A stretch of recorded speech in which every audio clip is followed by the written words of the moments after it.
In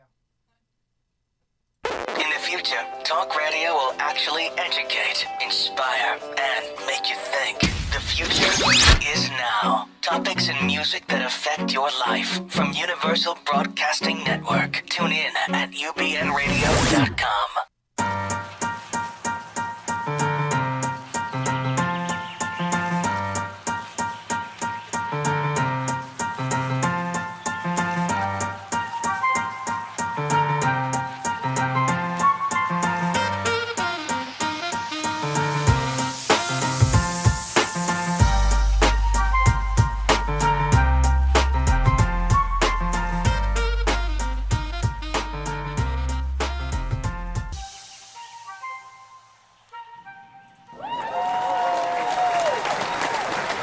Hello, everyone. Dr. Judy here with Dr. Judy, WTF, and thank you for bearing with me. We had a little bit of technical difficulties that I think are cleared up now. Yes?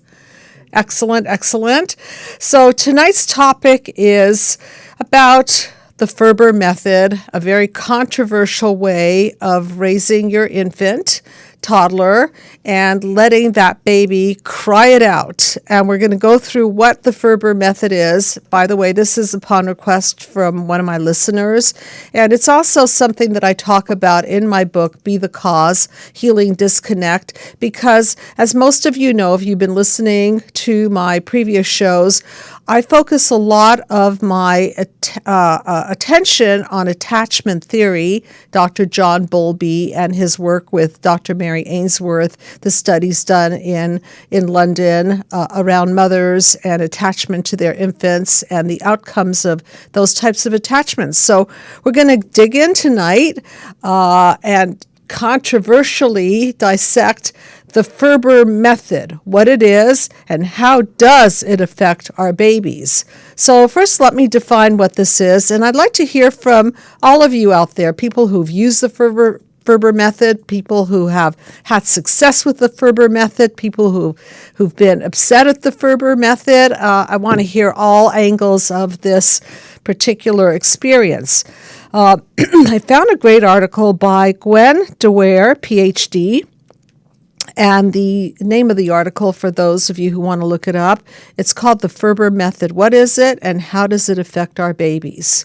So what is the Ferber Method? It's a graduation or graduated extinction, meaning that you put your baby down and then you let the baby cry for a while and then you extend the period of time that you check in on the baby. So specifically, in training sessions, parents leave their children alone for strictly timed intervals, ignoring any protests or cries that they might hear. And also, we're going to mind map this method and mind map and contrast it to attachment theory. When the method works, then ideally the children accept that no one will come to their aid, and as a result, they will basically cry themselves to sleep and learn how to self-soothe. So if you're considering the Ferber Method, you have to understand a few things about what many experts agree upon, and there are some things that most experts agree upon, and even Ferber himself agrees that, number one, the Ferber Method is not appropriate for young babies.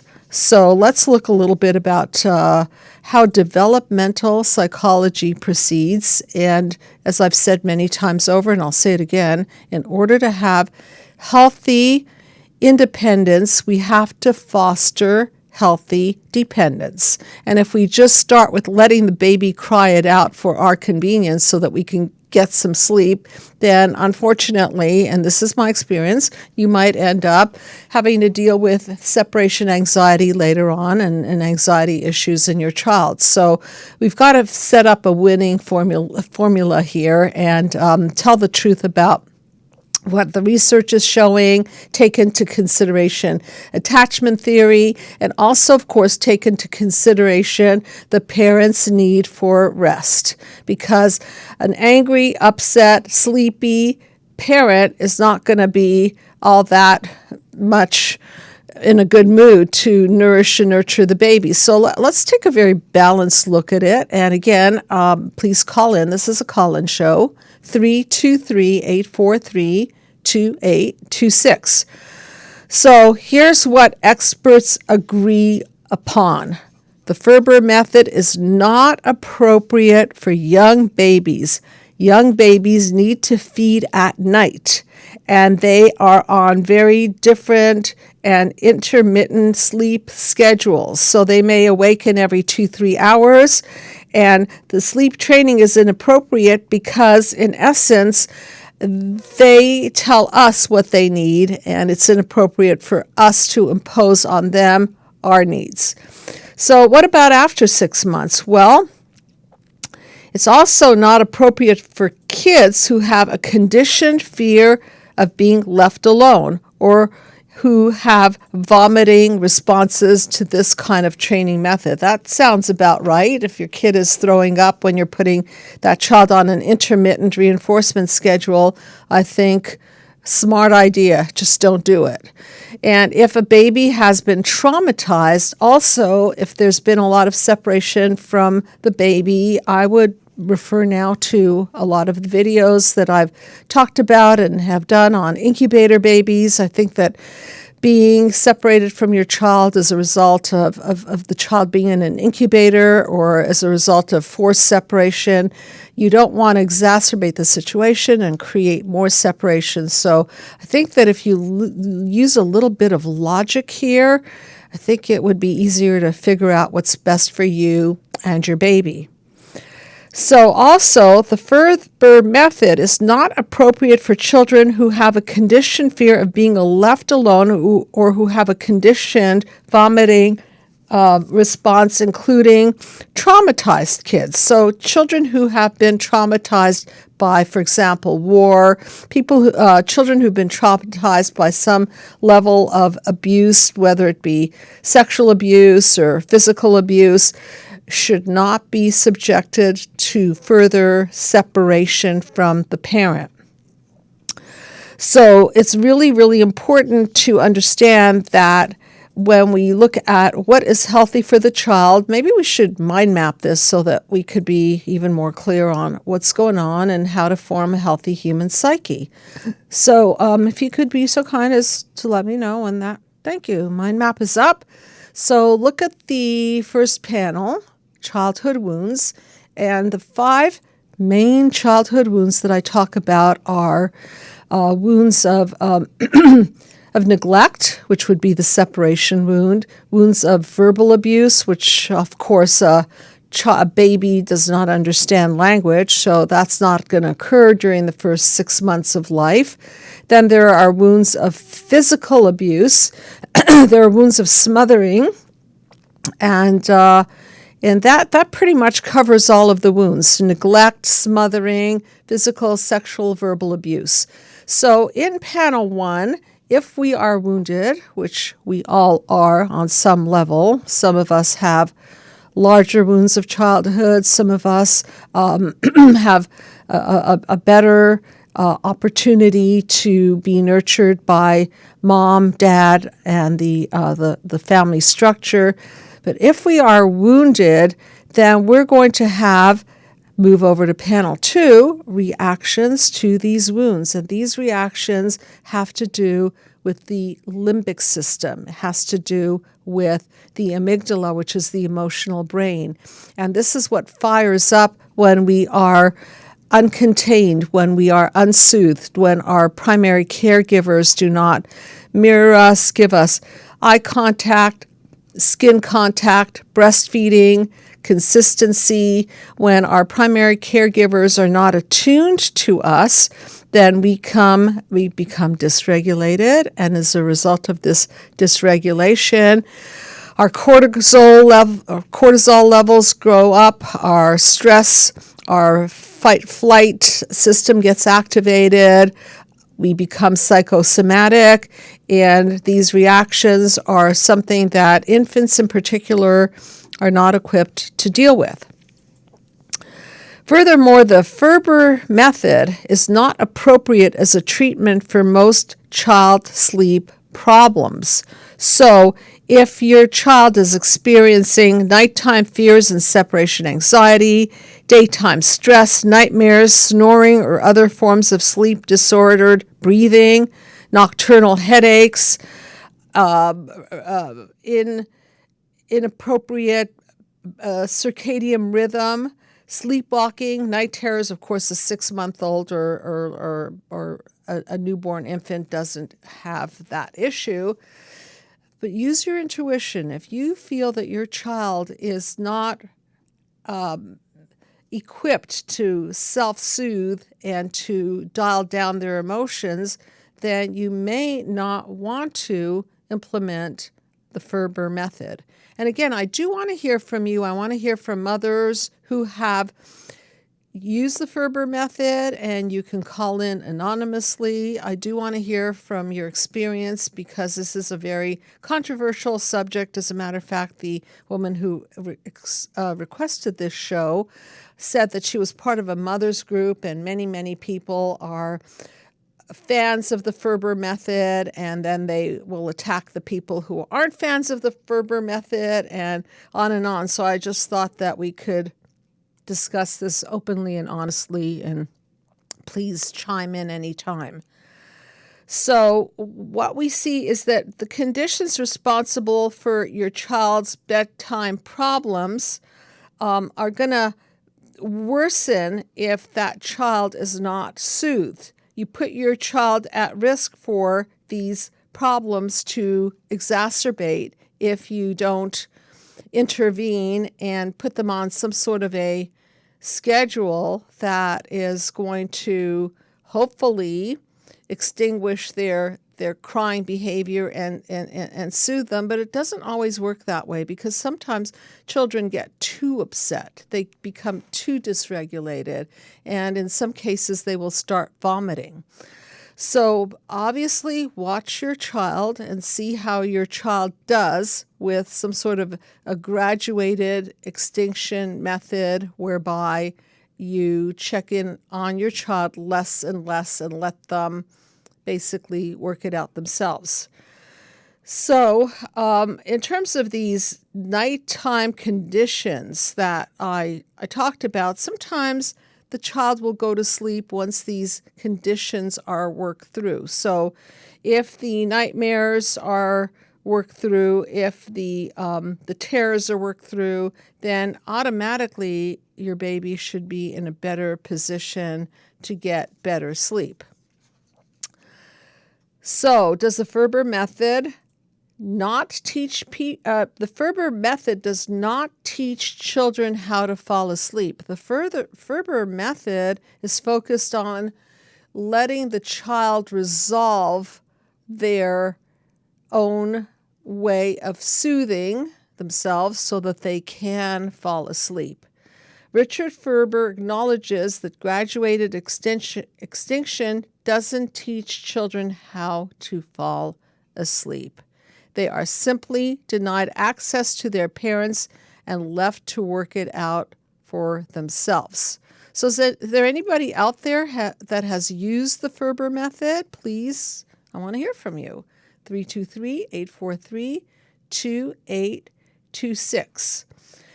So just to move to the topic of how to develop positive sleep routines so that maybe you don't even have to use the Ferber method and your child will fall asleep just by virtue of the fact that you attend to some significant points. These are some points that will be very helpful in allowing your child to fall asleep. So here are some suggestions. Suggestion number 1, dim the lights in the evening. Another suggestion, avoid exercise and stimulating activities before bedtime. Another suggestion that if you're breastfeeding, avoid stimulants such as coffee or hard to digest foods before bedtime. And of course, if the child is experiencing some sort of terror, then you want to comfort your child and not put them on any schedule but their own. One suggestion that parents seem to not be too averse to is to let the baby work it out a little bit. You don't have to pick up your child and wake them up if you hear little grunts and noises. That is not necessary. You don't necessarily have to wake your baby up to soothe the baby, because that doesn't make intuitive sense, does it? Babies make little noises. Sometimes they whimper, and that's not what we mean by attuning to the baby. That baby could work those little grunts and groans out. It's the bigger emotions that we need to attend to, because as parents, we are their emotional thermometers.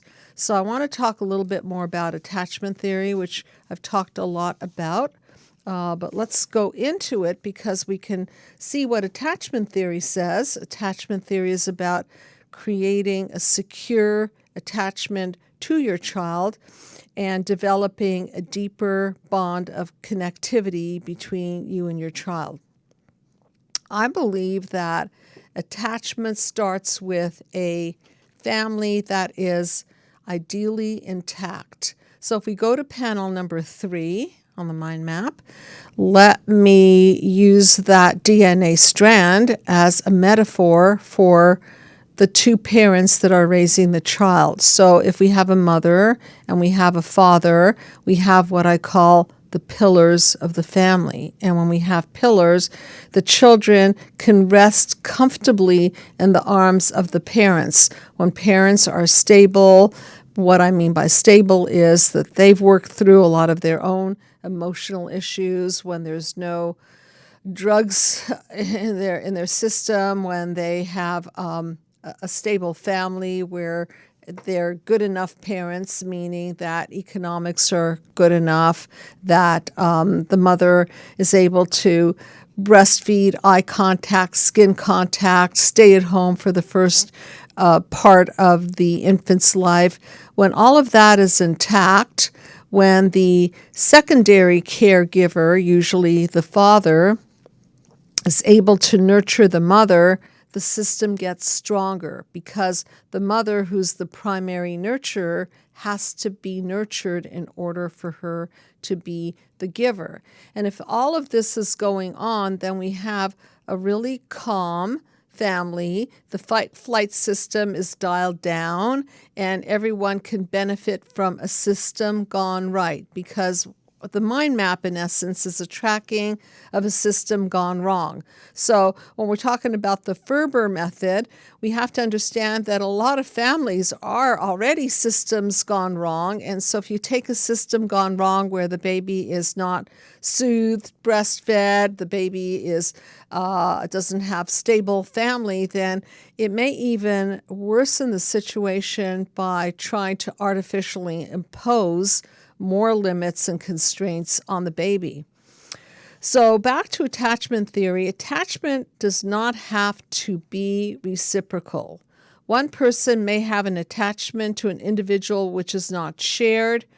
Attachment is characterized by specific behaviors in children, such as seeking proximity to the attachment figure when upset or threatened. And this is Dr. John Bowlby, 1969, and the article is from Simply Psychology, Developmental Psychology, Saul McLeod, published in 2009. Attachment behavior in adults toward the child includes responding sensitively and appropriately to the child's needs. So when I look at the Ferber Method, I have an automatic response to it, but I decided to keep a much more open mind, because now that I know a little bit more about it, because I've been reading up on it, I understand that Ferber didn't mean to take a newborn baby and apply this kind of intermittent, graduated extinction method on a newborn infant. I think, again, we have to look at the intention behind the Ferber Method, and we have to take the whole family gestalt into consideration. And in doing so, we have to understand that we live in a world of human disconnect. That's why the show, Dr. Judy WTF, is about healing human disconnect. That's why my book, Be the Cause, is about healing human disconnect. And I think that because we're so disconnected, the very least we can do is offer our babies during the first months and years of life healthy dependence. And that is also something that we as parents have to be sensitive to. And, it is not true that just because a baby doesn't cry that they're okay. It may be that they have gone into a state of learned helplessness and a state of hopelessness. So here's something that's been on my mind about the Ferber Method is a lot of parents might think, wow, my baby's not crying. Everything's okay. Well, everything may not be okay. Maybe the baby at that stage is learning that the environment is not responsive to his or her needs. So the baby starts giving up in this process. Martin Seligman talks about learned helplessness. So if we go back to the mind map, now we're looking at wounds of childhood of emotional neglect. And we're looking at reactions that range anywhere from crying and vomiting all the way to reactions such as shutting down. And when we look at panel number 3, which represents our encoding, how we encode all of this information, the baby may be pre-verbally encoding messages like, I'm ineffectual in the world, or I don't matter, or my feelings will never be attended to, or later on formulate messages, core beliefs, negative core beliefs like, I'm not good enough. And as most of you know, this kind of nonverbal, pre-verbal, and later verbal messages that encode into the fiber of our being become the hot button that gets triggered by life. And so I've seen in my practice many mothers in particular who will come to drop off their kid and say, hey, Dr. Judy, my child has a lot of anxiety. My child has a hard time separating from me. And then, of course, I take a thorough history, and oftentimes I find that the attachment parenting has not really been instituted into the household. Maybe that child went to daycare too early. The mother didn't have time to nurse the baby or give the skin and eye contact and so on. And so that child has never really learned to regulate. And so the mother might think, well, fix her. Do something, do some behavior modifications so that she'll learn to go to sleep. And of course, I have to then educate the mother and educate the family about the cause. And the cause is always this human disconnect. And the human disconnect starts with mother-infant disconnect, father-infant disconnect, and then the reverberations are felt within the child and the child's inability to self-soothe. So what does that mean later in life? It looks like anxiety. It looks like panic attacks. It looks like inability to let the mother go when the bell rings at school. It looks like a lot of tantrums. It looks like a lot of psychosomatic manifestations of insecure attachment. So again, we have to be really, really sensitive to our children. We have to know our children. And before we go jumping on or off the bandwagon of the Ferber Method, we have to take inventory of what we're doing to secure their attachment. Because certainly if you're going to use graduated extinction on a child after 6 months who's been securely attached, and a child who's been breastfed, and a child who's been receiving a lot of internal nutrients, as I call them, the Ferber graduated extinction method may not be as dramatic as on a child who didn't have those emotional nutrients, so to speak, met. So again, this is a call-in show, everyone, and please call in 323-843-2826.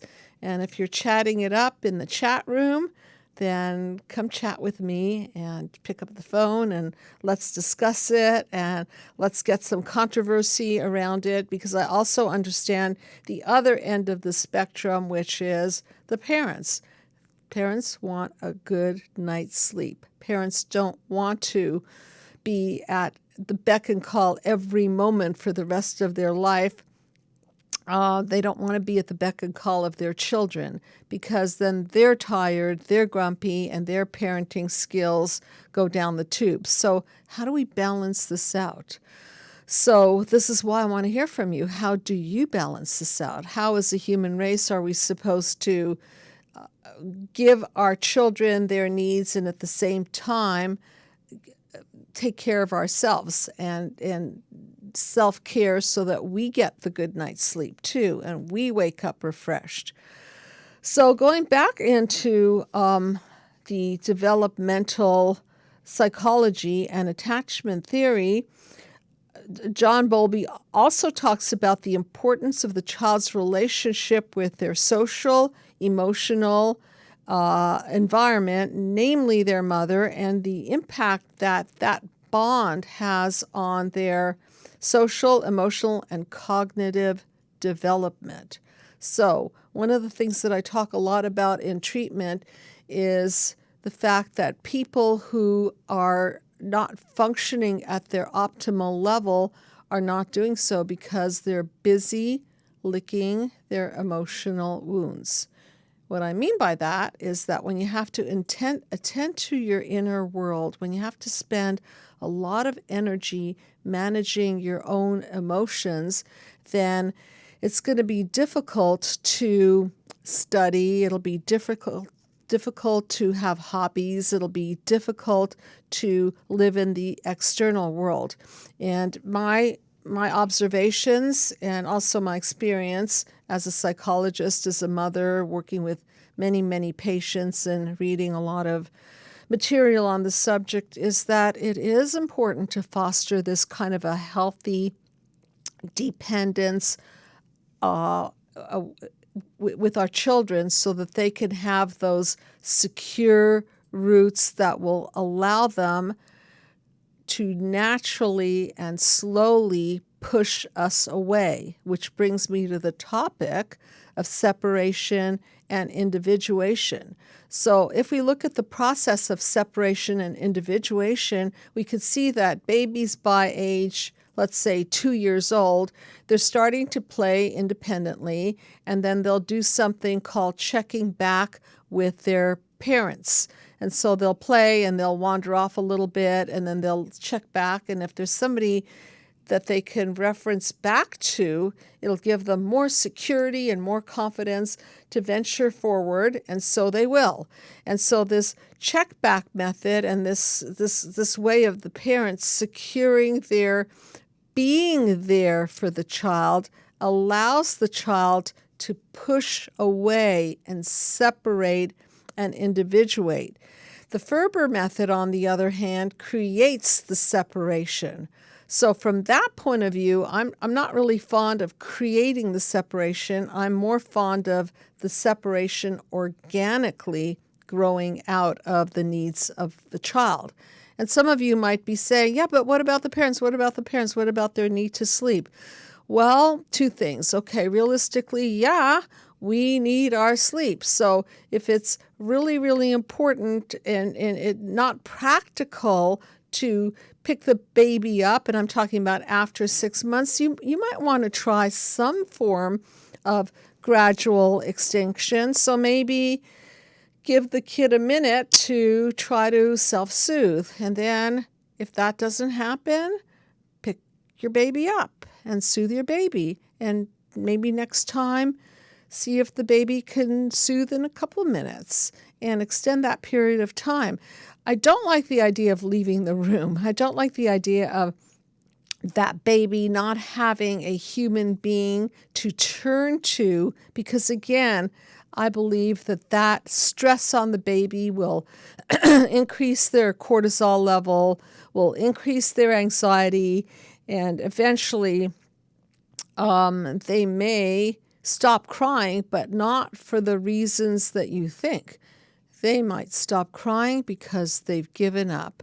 And they might stop crying because they feel that they have to shut down because there's nobody responding to them. So these are the things to take into consideration. So attachment theory, I believe anybody who is a parent or going to be a parent, I think it's really important that you read up on attachment theory because there's just so much good information. There's good information on attachment parenting. I believe that there are groups out there, mothers, fathers, who raise their children with attachment parenting. And I don't think the Ferber Method is on the must-read reading list for these parents. In any case, John Bowlby worked alongside James Robertson in 1952, and he observed that children experience intense distress when separated from their mothers. Even when such children were fed by other caregivers, this did not diminish the child's anxiety. So, what does this say about the mother-infant-parent bond? It is vital. It is vital to the mental health of our children. So, how much we want to manipulate it, how much we want to extinguish it, how much we want to play with it, I think becomes a very delicate situation and must really be considered. Bowlby proposed that attachment that can be understood within an evolutionary context, that the caregiver provides safety and security for the infant. And so literally walking away from your infant and not letting them know that you're present, I just don't see how it aligns with attachment theory and the need for that child to feel that they are safe and secure. Attachment is adaptive as it enhances the infant's chance of survival. So being that this show is focusing more on cross-cultural issues, if we look at our cross-cultural history, we could see that evolutionarily, our biggest predators were animals. And evolutionarily, it was really important for us to stay very, very close to our infants and protect our infants.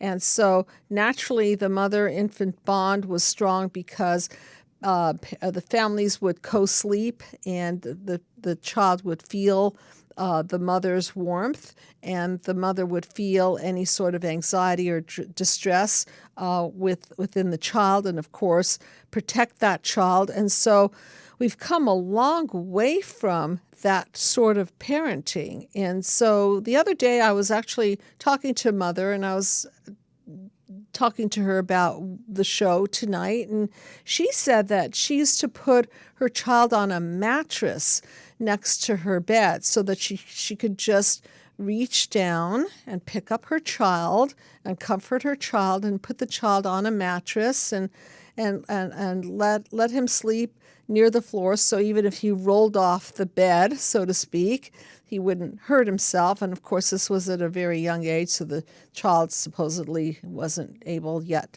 to crawl away. And that way she can toss and turn in her sleep and get a good night's sleep, and then wake up and breastfeed the baby and put the baby down next to her. And I just thought that was an excellent way of doing things. So if we look to cross-cultural ways of parenting, we can see mothers who wear their infant in slings across their shoulders, heart to heart, skin to skin. When we look at the animal kingdom, we could see that animals stay really close to their young, and they're available 24/7 to breastfeed. So I'm a big fan of looking to patterns of nature. And if we look to the undisrupted natural ways of nature, then I think that we can look to our animals for some ways to parent. And our animals are programmed to stay close. They're programmed to respond to their young. They're programmed to keep their cubs, for example, safe. Their natural instinct is to give them boundaries, the little swipes that they give them to keep them in line, and also to be available and watchful of their infants. So I think as close as we could get to that way of responding to our children, the better we will be. So let's go back to the Ferber Method and see what more they have to say.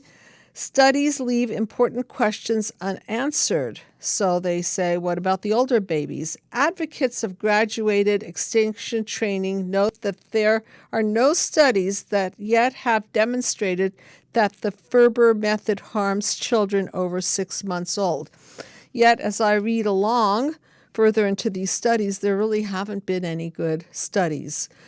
So it's really, really difficult to say. They don't have many great controlled groups, and then there are other factors to take into consideration, such as how do these parents parent, what are the wounds of their childhood, how are they in terms of attachment parenting during the first few months of life, and so on. And these factors have to all be taken into consideration when doing a controlled study.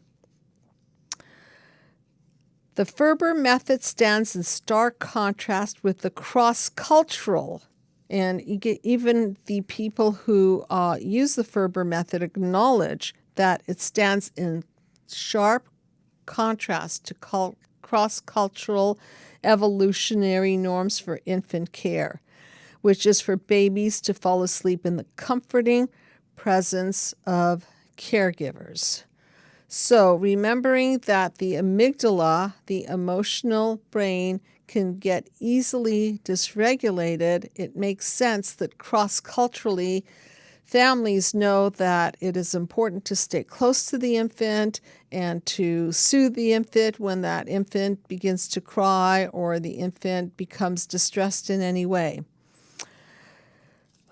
We need to address crucial aspects of the quality control of these experiments. And again, there have been no experiments, so we can't conclusively say that the Ferber Method is good or bad because, first of all parents in the treatment condition must follow the same procedures. That's really difficult because some parents actually drop out of the plan because they can't stand letting their babies cry. Parents are really different in the way they attend to children's needs in the first few months of life. So all of these factors, they just can't control for allowing for a true controlled study. And I would like to hear from you. The number to call in is 323-843-2826. And please note that anxiety and depression and mood dysregulation are one of the biggest reasons why the phones at the Psychological Healing Center ring.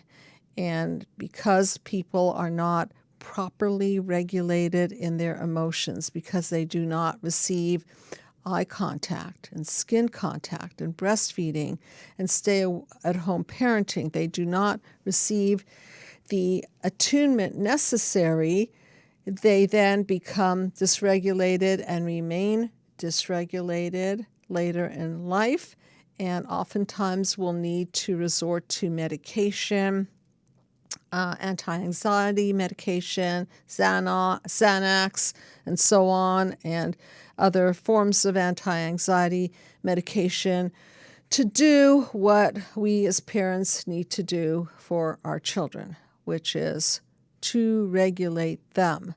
So I think that we really need to go back to basics, and we need to take note from cross-cultural behavior, and we need to note the behavior of the animal kingdom and go a little bit more organically in the way we respond to our children.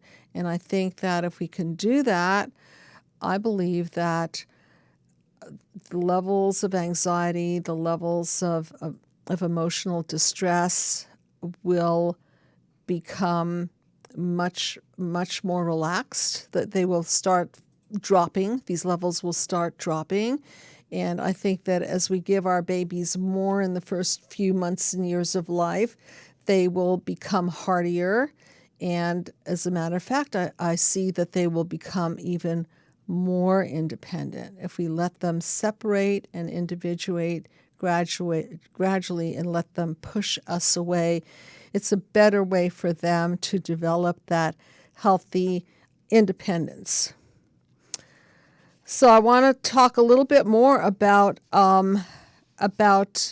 what the Ferber Method looks like, because this is really what it is here. The Ferber Method departs from extinction training in one key aspect. It permits parents to check in on their children. That's good, but only briefly and according to a strict schedule. So technically what it looks like is the first night of the Ferber Method, parents put their children to bed or their child to bed, and then they stay away for 3 minutes. Okay, that's a long time to a newborn infant. 3 minutes is not long to us, but it sure is long when you're in distress. After a brief check, during which the parents refrain from picking up or holding the child, the parents leave again, and this time for 5 minutes. Well, if you're only 6, 7, 8 months old, 5 minutes is a really, really long time. And if you're in distress, especially if your child, let's say you had a bowel movement, or your diapers are really wet, or let's say you have a stomach cramp, or let's say something got in your eyes. Well, I think that the Ferber Method treats it too generically. It's assuming that the only reason the baby is crying is because they want to be picked up. And the reason that they're wanting to be picked up is because they're spoiled. Well, I don't think babies are really easily spoiled. They have needs. And if we start respecting their needs, then I think, again, as I said before, they will have a better chance of separating and individuating in a healthy manner. And then the last phase of this treatment is that the parents stay away for 10 minutes between visits until the child finally falls asleep. And then for each night that follows, parents gradually increase the time between checks up to, let's say, 20 minutes or more, which is a very, very long period of time. Some parents who try Ferber sleep training see improvements, which that's great. Some babies may respond very well. And some parents may completely see a huge improvement with this timed interval training within 4 weeks. And I guess that's why people still use the method. Another thought that I have is that parents may misinterpret the Ferber method in that a lot of people don't know that you don't use this on newborn babies. If you're going to try this out, do not try this out with a newborn baby. The newborn baby needs to be on an as-needed schedule. So because the Ferber method is now just a generic term, I know that when my children were infants, my doctor told me to not pick my child up real early in life. He didn't say to me, well, don't start this training until your children are 6 months old. So I think that it's subject to misinterpretation, and then a lot of damage can be done. And so that's why I'm glad that we're doing this show, because we've got to clarify these points. You don't start a newborn or 1 or 2 or 3 or 4 or 5 month old infant on this method if you're going to do it at all. And we must understand that our children need our nurturance to help them attune. And the more attuned they are, the more calm they're going to be, and they'll be less likely to end up in therapy and be knocking on the doors of the psychological healing center or any other doors, and there will be less need for that parent to distress about her child being unable to fall asleep at night at age 5, or her son to be stressed out about going to kindergarten and hanging on to her skirts and not wanting to let go. And these kinds of separation anxiety disorders are born out of the panel 1 wounds, the cause, which is the parents' inability to really provide that infant with the nurturance and allow that child to develop emotional bandwidth. Now, the Ferber method thinks that if you let the child cry it out, they will develop emotional bandwidth because they're going to have to learn how to self-soothe. And sure, you can't, one of the injuries, the panel 1 injuries is smothering. So you can't smother your child, nor can you allow your child to cry it out for so long or cry it out in inappropriate circumstances. So again, I think that when we as parents can work out our own childhood injuries, when we as parents can be as solid a rock as possible for our own children, I believe that we will then better be able to follow our instincts. So, just a few more comments about the Ferber method. Children who complete training are less likely to throw bedtime tantrums. These are the proponents, obviously. Children who complete training are more likely to settle down at night within 10 minutes. Children who complete training are less likely to awaken their parents during the night. Parents who complete training report improvements in their own stress levels, moods, and interactions with their child. And I think this would be the ideal outcome, and this would be in a situation where the child is truly able to have the emotional bandwidth to sustain such a training, meaning that they probably would have been fed the psychological nutrients during the first few months of life to be able to tolerate this kind of behavior modification. For parents enduring nights of sleeplessness and emotional turmoil, these outcomes are extremely important. Advocates of gradual extinction say that parents who are sleep deprived are at a higher risk for depression and marital conflict. So, yeah, I can see the point that we want our babies to let us sleep so that we can feel fresh. There is a definite point to that. Again, we need to be sensitive. Again, we need to take into consideration our own tolerance level. We have to take into consideration the child, and we have to understand that sometimes children stop crying not for the reasons we think they do. There all are alternatives to the Ferber method. There are other programs that have a gradual extinction that don't require leaving your baby to cry it out for long, or don't require that you leave the room after a while. And so if it's important for you to at least look into it, I would look into all of the above. And again, go with your instincts. And I think we have a call in. So, yeah, hi, you're on the couch with Dr. Judy. Hi, Dr. Hi. Help you. Who's this? This is June from Germany. It's June? Yes, Hi, June. How you doing? Thanks for calling in. Are you the June that sends me a lot of comments? I am. You are. Wow, I'm so glad to talk to you. Thank you. So, what do you think of this topic, and what are your thoughts?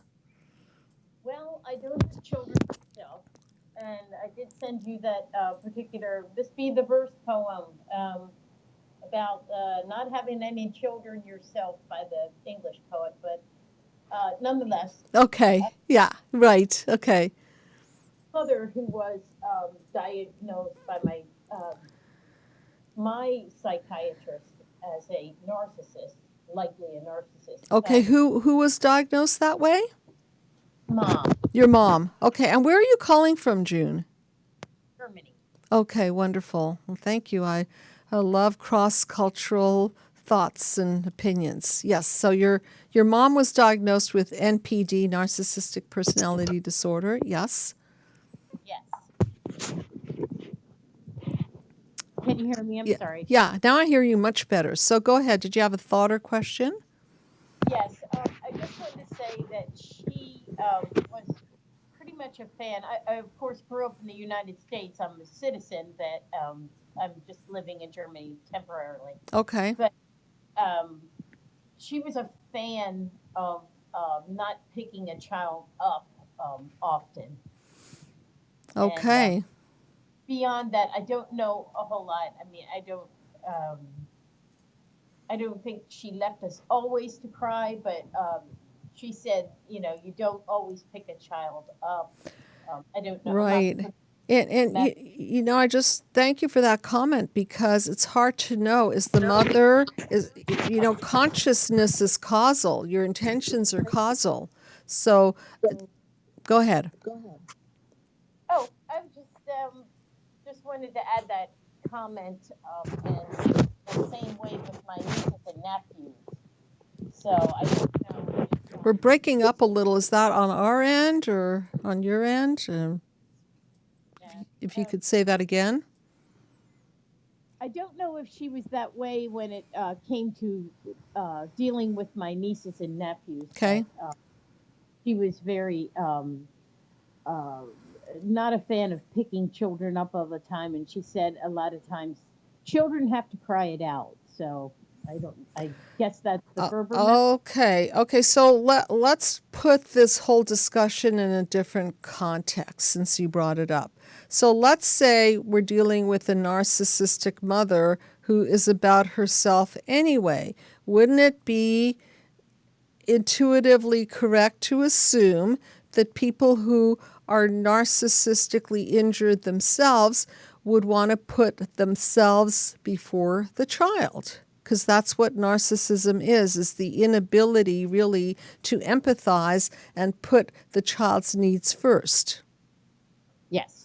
Okay, so I think the Ferber method would be perfect for mothers who have narcissistic tendencies, but I don't want to generalize it too far, because again, consciousness is causal. So if you're coming from the consciousness of trying to establish a schedule, and you're truly coming from that consciousness of creating a win-win situation for the parents and the child, I can kind of see how parents might want to try it. Okay. If you're in a consciousness of selfishness, and you're in the consciousness of not wanting to be bothered by a crying baby, well, that sort of changes everything, doesn't it? Does. Okay, so then the Ferber method is just an example, an extension of that mother's inability to really attune to the baby, and she's more interested in attuning to herself than attuning to the baby. Does that make sense to you? Does. It explains an awful lot. Okay. Any other thoughts or questions? You still there, June? I am. No, ma'am, I don't have anything else. Thank you. You're welcome, and continue to comment and call in. It was really, really nice to get to talk to you. Thank you so much for calling in. Okay, take care. Yeah, you too, June. Take care. So that was such a great question, and it sort of brought this full circle. So consciousness is causal. As I say in my book, Be the Cause, Healing Human Disconnect.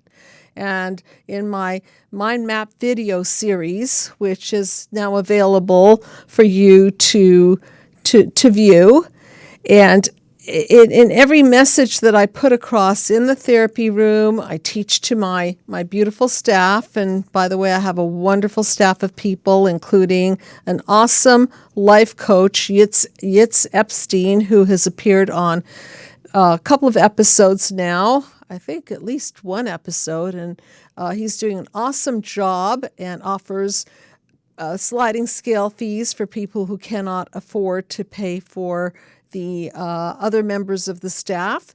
And so what we're busy doing is healing human disconnect. And consciousness is causal. Please remember that message, because if you're in the right consciousness, then You're in the consciousness of best interest for the baby and also best interest for self-care. And if you're in a narcissistic consciousness, you're in the consciousness of best interest for self and self alone. And with that said, I'm going to jump to the tune that was chosen by my wonderful song picker, Heather Dykes. It's called Cry Baby, and here are the words. They're pouring out where everyone can see. They call you cry baby, but you don't effing care. Cry baby, so you laugh through your tears, meaning it sounds like there's a disconnection from the baby and an insensitivity, a lack of empathy. Cry baby, because you don't effing care. Tears fall to the ground, you just let them drop. So kind of like the Ferber Method, the tears fall to the ground, but you don't really attend to that child. Cry baby, you just let them drop. You just let them drop. I look at you and I see myself and I know you better than anyone else. So the baby's intuiting the mother, maybe thinking, well, maybe mom doesn't love me after all. And I have the same faucet in my eyes, so your tears are mine. So there's the connection of sadness between the baby. They call me cry baby, but they don't effing care. Cry baby, how I laugh through my tears. Tears fall to the ground, I just let them drop. I just let them drop. You can just let them drop. They call you cry baby. I just let them drop. You just let them drop.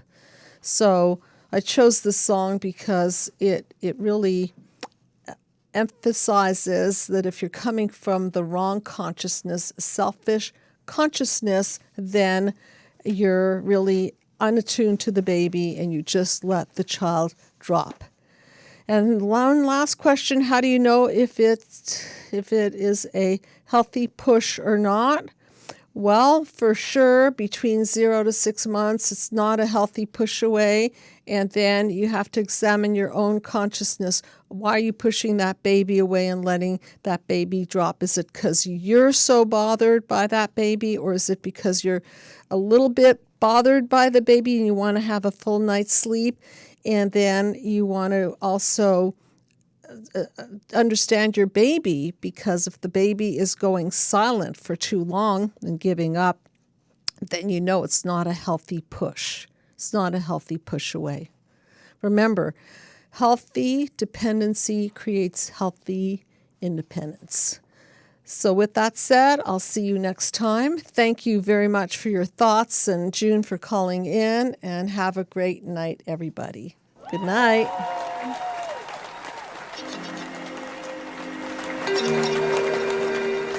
Thank you.